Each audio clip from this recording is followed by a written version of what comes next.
జగతిని అందరి సమస్తాన్ని కలుగు చేసినటువంటి సృష్టికర్త అయిన యేసుక్రీస్తు ప్రశస్త నామములో మీకందరికీ శుభాభివందనాలు తెలియపరుస్తున్నాను. ప్రతి దినం ఒక వాగ్దానం ద్వారా దేవాదేవుడు మనల్ని బలపరుస్తున్నాడు. పరిశుద్ధ గ్రంథంలో ఉన్నటువంటి వాగ్దానాలన్నీ కూడా దేవాదేవుడు మన జీవితం నెరవేర్చడానికి ఇష్టపడుతున్నాడు. తను ఎవరైతే ప్రేమిస్తారో, తన యందు ఎవరైతే భక్తులు కలిగి ఉంటారో, తను నమ్మకంగా ఎవరైతే సేవిస్తారో వారి పట్ల ఈ వాగ్దానాలన్నీ కూడా దేవుడు నెరవేర్చడానికి ఆయన ఇష్టపడుతున్నాడు. మన పితరులు అంటే అబ్రహాం, ఇస్సాకు, యాకోబుని వీళ్ళని పేట్రియాక్స్ అంటారు, పితరులు అని పిలుస్తారు. దేవుడు వారి జీవితాల్లో అనేక వాగ్దానాలు చేశాడు. అవి మన జీవితాల్లో కూడా నెరవేర్చడానికి ఆయన ఇష్టపడుతున్నాడు. దయచేసి ఈ ప్రత్యేకమైన ఈ వాగ్దానాన్ని వింటున్నప్పుడు మీ యొక్క మనసుతో, మీ యొక్క త్రికరణ శుద్ధితో ఈ వాగ్దానాన్ని వినండి. దేవదేవుడు మీ జీవితంలో గొప్ప కార్యం జరిగించి ఈ వాగ్దానాన్ని మీ జీవితంలో దేవుడు నెరవేరుస్తాడు. ఆలస్యం చేయకుండా వాగ్దానాన్ని ధ్యానం చేద్దాం. కీర్తనలు 37వ కీర్తన 4వ చరణం. ఆయన నీ హృదయ వాంఛలను తీర్చును. దేవాదేవుడు మనందరికీ ఇస్తున్న వాగ్దానము, నీ హృదయ వాంఛలను దేవుడు తీరుస్తాడట. నిజమే, ప్రతి ఒక్కరికి ఒక వాంఛ ఉంటుంది, దాన్నే కోరిక అంటారు. లేకపోతే ఒక ఆశ కలిగి ఉంటాడు మానవుడు. ఆశ గల ప్రాణాన్ని దేవుడు తృప్తిపరుస్తానని దేవుడు చెప్తూ ఉన్నాడు. మన హృదయాల్లో కొన్ని వాంఛలు ఉంటాయి. ఇలా జరిగితే బాగుండు, అలా జరిగితే బాగుండు, నేను ఇలాంటి వాడిని అయితే బాగుండు, నేను ఈ స్థానానికి వెళ్తే బాగుండు అని రకరకాల వాంఛలు ఉంటాయి, కోరికలు ఉంటాయి. ఈరోజు నీ చెడు కోరికలను దేవుడు తీర్చడు, కానీ నీ కోరిక మంచిదైతే దేవుడు ఖచ్చితంగా ఆ కోరికను తీరుస్తాడు. నువ్వు కోరినది నీకు అగునుగాక అని యేసుప్రభు వారు సురోఫెనిక స్త్రీతో చెప్పాడు. ఆయన ఆమె కోరిక ఏంటి? తన కుమార్తె భయంకరమైనటువంటి దురాత్మల చేత పీడించబడతా ఉంది. ప్రభు తూరు, సీదోను అనేటువంటి ఆ పట్టణాల్లో ఉన్నప్పుడు ఆమె వెతుక్కుంటూ వచ్చింది, అడ్డంకులను అధిగమించింది, ప్రభు పాదాల దగ్గరికి వచ్చింది. యేసయ్య పాదాల దగ్గర విడుదల ఉందనేటువంటి విషయాన్ని తెలుసుకుంది. తన కుమార్తె జీవితంలో గొప్ప కార్యం ప్రభు చేశాడు. తల్లి యొక్క వాంఛ ఆ కుమార్తె విడుదల పొందాలని. ఈరోజు నీవు కూడా నీ కుమారులు, నీ కుమార్తెలు పాపం నుంచి విడుదల పొందాలని, లోకం నుంచి విడుదల పొందాలని, వ్యసనాల నుంచి విడుదల పొందాలని, దురాత్మ శక్తి నుంచి విడుదల పొందాలని నువ్వు వాంఛ కలిగి ఉన్నావా? దేవుడు ఖచ్చితంగా నీ బిడ్డల జీవితంలో దేవుడు కార్యం చేసి నీ వాంఛని ఆయన తీరుస్తాడు. చూడండి, దావీదుకి ఒక వాంఛ ఉంది. నేను ఎక్కలేనంత ఎత్తైన కొండకి ఎక్కించు ప్రభువా అని కోరిక కలిగి ఉన్నాడు. చిన్నప్పుడు బెత్లెహేం అడవుల్లో గొర్రెలు కాసుకుంటుండేటువంటి వాడు. ఆ బెత్లెహేంని చూస్తున్నప్పుడు యెరూషలేము మీద పెద్ద కొండ ఉండేది. ఆ కొండ మీద యెబూసీయులైనటువంటి ఆ శత్రువులు పరిపాలన చేస్తున్నారు. చూడండి, పట్టణం అంతా కూడా వీరి చేతిలో ఉంది, కానీ పట్టణం ఉన్న ప్రధానమైనటువంటి స్థలము యెరూషలేము కొండ మాత్రం శత్రువుల చేతిలో ఉంది.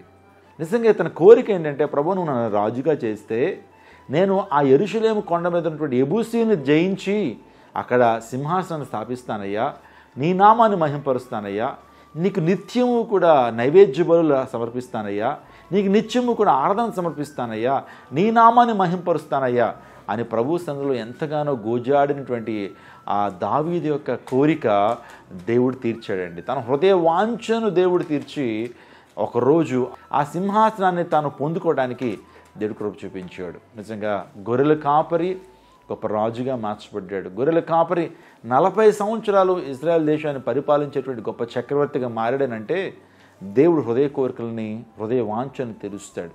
నా జీవితంలో కూడా దేవాదేవుడు అనేక సందర్భాల్లో చిన్న చిన్న కోరికలు నేను కలిగి ఉన్నప్పుడు, అవి దేవునికి మహిమార్థకరమై ఉండాలని కోరినప్పుడు దేవుడు నా కోరికను తీర్చాడండి. ఈరోజు మీ కోరికను కూడా దేవుడు తీరుస్తాడు. మీ ఆశను దేవుడు నెరవేరుస్తాడు. ఆశ గల ప్రాణం దేవుడు తృప్తిపరుస్తాడు. దుప్పి నీటి వాగుల కొరకు ఆశపడినట్లు దేవా మీ కొరకు మా ప్రాణాలు ఆశపడుతున్నాయని కౌరవకుమారులు పాడినట్లుగా ఈరోజు మనం కూడా ఒక ఆశని కలిగి ఉండాలి.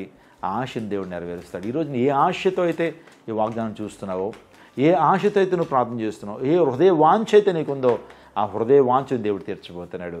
దేవుడు అటువంటి గొప్ప కృప దేవుడు మీ జీవితంలో కలిగి, దేవుడు అటువంటి కృప దేవుడు నీకు ఇచ్చి ఉన్నతమైన స్థానానికి దేవుడు మిమ్మల్ని, మీ బిడ్డలను నడిపించునుగాక. ఆమేన్. సకల ఆశీర్వాదములకు కానుబోతున్నాను మా ప్రభువా. ఈ ప్రత్యేకమైన సమయంలో నేను ఉదయకాల సమయంలో మీరు ఇచ్చిన వాగ్దానాన్ని బట్టి నీకు స్తోత్రాలు. నీ హృదయ వాంఛను తీర్చును అని మాట్లాడారు. అవును ప్రభువా, ఎంతమంది ఈ యొక్క వాగ్దానం చూస్తున్నారో వారి వాంఛలు యేసు నామములో తీర్చబడునుగాక, వారి కోరికలు యేసు నామములో సిద్ధింపబడునుగాక, ప్రతి అక్కర కొరత క్రీస్తు యేసు నామములో తీర్చబడునుగాక. కృప చూపించండి. ఆర్థికంగా ప్రభు చితికిపోయినటువంటి వారు, ఆర్థికపరమైన సమస్యలతో ఉన్నటువంటి వారు, పేదరికాన్ని అనుభవిస్తున్నటువంటి వారు యేసు నామములో ధన సమృద్ధి వారు పొందుకునుదురుగాక. ప్రభు స్వస్థ లేనటువంటి వారు, ప్రభు రుగ్మలతో ఉన్నటువంటి వారు, అనారోగ్యాలతో ఉన్నటువంటి వారు ప్రభు ఇప్పుడే మీరు ఆదరించి గొప్ప స్వస్థతను అనుగ్రహించండి తండ్రి. ఆయన గొప్ప కృపను అనుగ్రహించేటువంటి దేవుడు. ఐసీయూలో ఉన్నటువంటి వారు, హాస్పిటల్లో ప్రభువా ఇబ్బంది పడుతున్నటువంటి వారు యేసు నామములో ప్రభు హాస్పిటల్లోనే వారు దర్శించబడి వారు డిశ్చార్జ్ అవునట్లు కృప చూపించండి తండ్రి. యవనస్తుల యొక్క కోరికను తీర్చండి, ఆశ నెరవేర్చండి, ఉన్నతమైన స్థానం నడిపించండి. దేశం యొక్క ఉన్నతమైన స్థలాలు నిలుపుతాను వాగ్దానం చేశారు. ఆజ్ఞ స్థిరపరచండి అయ్యా. ఈ వాగ్దాన్ని వీక్షిస్తున్న వారి జీవితాల్లో మంచి చేయండి, అద్భుతాలు జరిగించండి, ఆశీర్వదించండి. నీకు గొప్ప సాక్షులుగా వాడుకోనండి. సమస్త మహిమ ఘనత ప్రభువానికి ఆరోపిస్తూ యేసు శక్తి కలిగిన నామములో అడిగి వేడుకుంటున్నాము తండ్రి. ఆమెన్. క్రైస్ట్ టెంపుల్ పరిచర్య కోసం ప్రార్థన చేయండి. క్రైస్ట్ టెంపుల్ ఆధ్వర్యంలో అనేక చోట్ల సువార్త సభలు నిర్వహిస్తున్నాం. దేవాదేవుడు అనేక ఆత్మల పంటను అనుగ్రహిస్తున్నాడు. అనేక సత్యాన్ని తెలుసుకుంటూ యవనస్తులు విడుదల స్వస్థ పొందుకుంటున్నారు. సో సందేశం అయిన తదుపరి, మీటింగ్ అయిన తదుపరి చేయబడుతున్న అభిషేక స్వస్థత ప్రార్థనలో అనేక వేలాది మంది దేవుని తాకిని అనుభవిస్తున్నారండి. అనేక మంది విడుదలను పొందుతున్నారు, అనేక మంది స్వస్థను పొందుతున్నారు. కాబట్టి ఈ సభలు జరుగుతున్నప్పుడు ఖచ్చితంగా మీరు రండి, కుటుంబాలతో రండి. దేవుని తాకిని అనుభవిస్తారు, దేవుడు గొప్ప విడుదల ఇస్తాడు. మైలువరంలో అద్భుతమైన సభలు జరుగుతున్నాయి.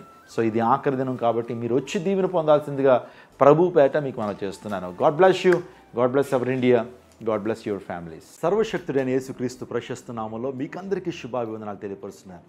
క్రైస్ట్ టెంపుల్ ఆధ్వర్యంలో అనేక సువార్త సభలు మన ఆంధ్ర, తెలంగాణ రాష్ట్రాల్లో నిర్వహిస్తున్నాం. దేవుని మహాకృపను బట్టి 6, 7, 8, 9 తారీఖుల్లో అంటే మంగళ, బుధ, గురు, శుక్రవారాల్లో మనందరికీ సుపరిచితమైన ప్రాంతము మైలవరంలో లక్కిరెడ్డి హనుమిరెడ్డి స్టేడియంలో అద్భుతమైనటువంటి సువార్త స్వస్థత మహాసభలు జరుగుతున్నాయి. సువార్త స్వస్థత సభల్లో అనేక మంది ప్రజలు శారీరక రోగాల నుంచి, ఆత్మీయ రోగాల నుంచి విడుదల పొందుతున్నారు. ఇది మీ సమయం. ఒకవేళ మీరు ఎటువంటి రోగగ్రస్తులుగా ఉన్నప్పటికీ, మీ జీవితంలో ఎటువంటి సమస్యలు ఉన్నప్పటికీ, ఆర్థికపరమైన ఇబ్బందులతో మీరు ఉన్నప్పటికీ, దురాత్మశలతో పీడించబడుతున్నప్పటికీ సభల్లో పాల్గొనండి. నిజంగా దేవుని తాకిడిని అనుభవిస్తున్నారు. ఆరాధిస్తున్నప్పుడే దేవుడు అనేక మందికి స్వస్థనిస్తున్నాడు. ఇది మీ సమయం. అద్భుతాన్ని పొందుకోండి. ఇప్పుడే ఈ డేట్లు మీరు నోట్ చేసుకోండి.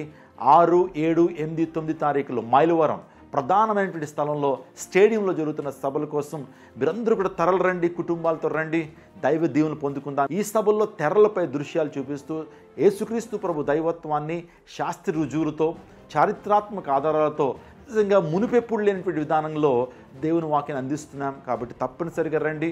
నిసిపాల్ గారి ఆధ్వర్యంలో చక్కటి ఆరాధనా గీతాలు, అనేక మంది గాయని గాయకులు రాష్ట్ర వ్యాప్తంగా వస్తూ సభల్లో దేవుని యొక్క శక్తిని అనేక మంది పొందుకుంటా ఉన్నారు. పాటల్లో కూడా దేవుని శక్తిని పొందుకుంటున్నారు. కాబట్టి తప్పనిసరిగా రండి, కుటుంబాలతో రండి. ఒకవేళ మీరు దూర ప్రాంతాల నుంచి ఈ యొక్క యాడ్ చూస్తున్నట్లయితే మీ బంధువులకి, స్నేహితులకి ఈ విషయాన్ని చెప్పండి. వారిని ఇన్వాల్వ్ చేయండి, సమీకరించండి. దేవుని రాజ్యాన్ని కడదాం. దేవుడి చెడుని ఆశీర్వాదాన్ని బలంగా పొందుకుందాం. ఇంకా వివరాల కొరకు ఈ నెంబర్కి కాల్ చేయగలరు. 8886000999. ఈ యొక్క కార్యక్రమం లైవ్లో కూడా పాల్ ఇమాన్యుల్ యూట్యూబ్ ఛానల్లో లైవ్ వస్తూ ఉంది. వీక్షించండి, దేవుని శక్తిని అనుభవించండి. దేవుడు మిమ్మును, మీ కుటుంబాన్ని దీవించి స్వస్థపరిచి విడుదల చేయునుగాక. ఆమేన్.